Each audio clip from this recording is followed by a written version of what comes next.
Hello! Welcome back to D20 Sundays. Today's episode is Voices.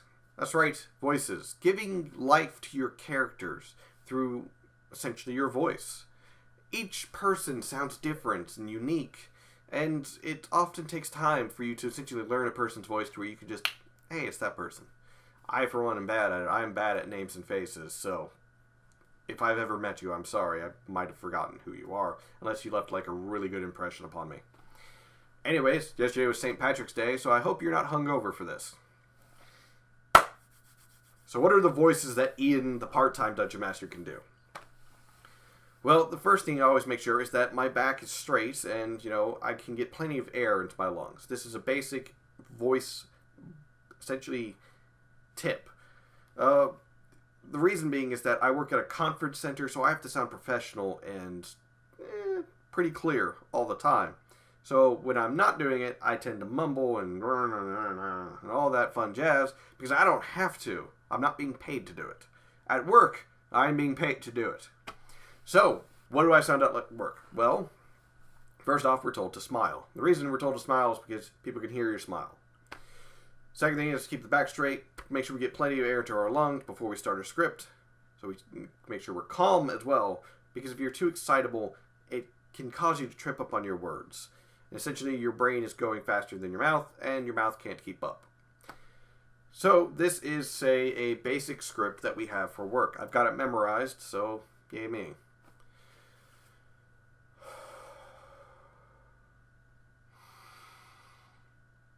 Hello, my name is Ian, and I'll be your conference operator today. At this time, I would like to welcome everyone to the D20 Sundays conference call. All lines have been placed on mute to prevent any background noise. After the speaker's remarks, there will be a question and answer session. If you'd like to ask a question at that time, simply press star followed by the number 1 on your telephone keypad. If you'd like to withdraw your question, press the pound key. Thank you. I would now like to begin the program. Something akin to that. That's what I do for a day. Every day. That's my job. It's kind of boring, but it's kind of cool too because, I get to listen in to some pretty interesting conference calls sometimes. Anyways. But it's from doing that I've been able to sort of practice more and more at doing voices, especially for, whenever I do a character in Dungeons & Dragons, say for I'm a player or I'm the Dungeon Master. In a current campaign, I am playing a healer named Ignis. He is a very timid individual, so he's constantly saying stuff like, "Oh, excuse me, please surrender. No, I don't want to fight. Could you just please surrender? No, please don't kill him. I'm going to spare the dying. Please, no, I'll heal you if you just surrender." Things like that. And the reason being is that I like playing those different voices as well as those different personalities. It's fun. So, on another campaign, I have Akos Vince. No, that is not my full name, but I highly doubt that a human would ever be able to pronounce it. I am a high elf wizard of the greatest order. I believe in the strictness of law and order, for chaos and misdoings have no place in society. That kind of shows some of my vocal range, but at the same time, it shows the differences in characters. I never let the two bleed over into each other. I don't want Ignis to be extremely intelligent. Yeah, he's got a 10 for intelligence, but he's not as smart as Akos, who's got like a 20 in intelligence. They don't mix. You always have to be careful of that, because, you might sometimes think, oh, well, my other character's smart, so this character should be smart. It's like, no, you're getting them confused. Anyways, so, about doing voices. There's a lot of voices that I can do, though they're not very good. Such as, I have a goblin that I like using as an NPC. Why? Because he's kind of fun. He's smart, like extremely smart. His name is Gob, but he goes by Dr. Eugene Fiddlesticks. He is a surgeon and alchemist, and he is extremely smart. Essentially, he drank a lot of intelligence potions to the point that they permanently altered his brain. So he's also kind of depressed because he realizes he's the smartest goblin in existence.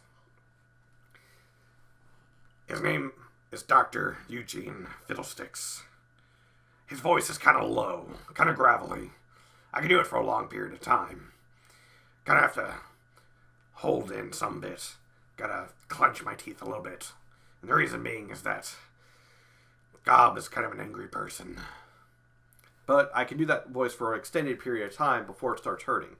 Do remember that if a voice starts hurting immediately after you do it, it is outside of your vocal range and you probably shouldn't be doing it because you're putting a lot of strain on your vocal cords.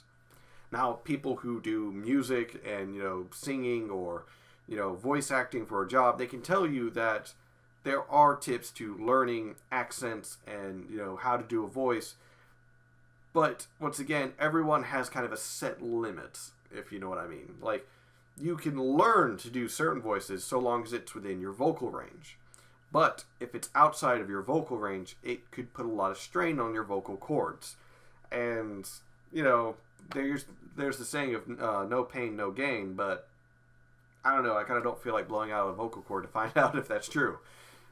So, fun times.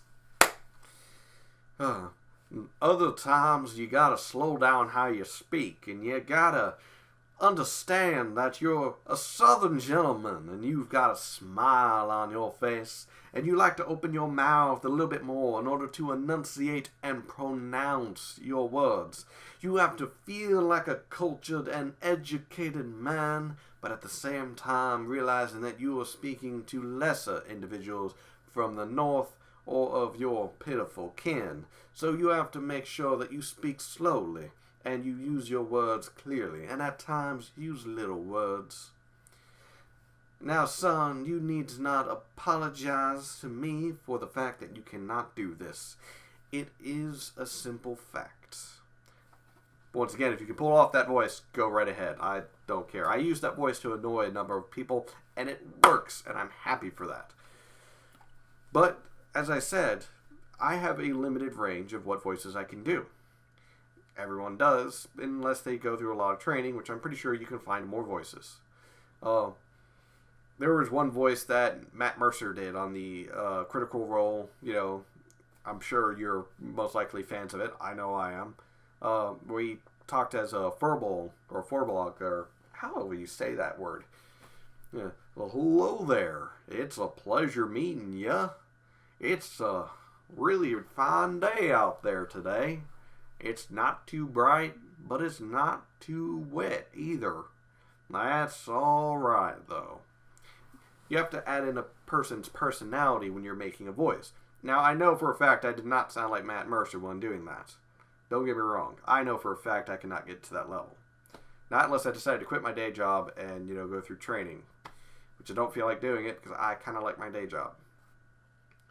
Anyways, this has been Voices. And remember, use them to give life to your character. Use them to essentially make your characters, be it as a player or an NPC, make them seem more unique. Something that the players can become more accustomed to. And you have to remember to speak clearly when you're doing the voices, because if you don't, and your players don't understand you, well, it's not going to be helpful at all. Anyways, catch you next time.